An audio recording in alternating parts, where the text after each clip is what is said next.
సామిరెడ్డి గారు, నేను, మురళి మేమందరం కూడా ఎప్పుడు ఆయనంటే ఉండేవాళ్ళం.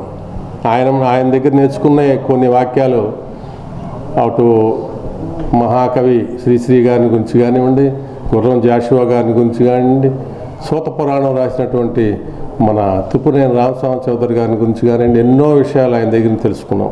అంతేకాదు చంద్రబాబు నాయుడు గారికి నేను దగ్గర అవ్వటానికి కూడా ఎడ్లపాటి వెంకటరావు గారే ప్రప్రదంగా 94 ఎలక్షన్ల ముందల నన్ను బాబు గారి ఇంటికి స్వయంగా తీసుకెళ్ళి నన్ను పరిచయం చేశారు. తర్వాత దాదాపు ఒక 20 సార్లు వెళ్ళి ఉంటాం చంద్రబాబు నాయుడు గారి దగ్గరికి. ముఖ్యమంత్రి అయిన తర్వాత కూడా ఎంతో ఆప్యాయతగా ఏమన్నా రాన్నా అని పిలిచి అడగపోయినా కూడా రాజ్యసభ తుమ్మల నాగేశ్వరరావు గారి ద్వారా రాజ్యసభ ఇవ్వాలి పెద్ద ఆయనకి అని చెప్పి కబురు చేసిన సందర్భంలో మేమందరం చాలా సంతోషించాం. పెద్దలు ఇందాక అన్నట్టుగా ఆయన చేయని పదవి లేదు ఒక ముఖ్యమంత్రి తప్పితే.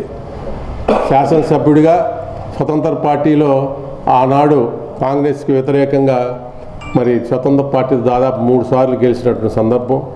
అలాగే 78లో వ్యవసాయ శాఖ మంత్రి, న్యాయశాఖ మంత్రి కూడా చేయటం జరిగింది.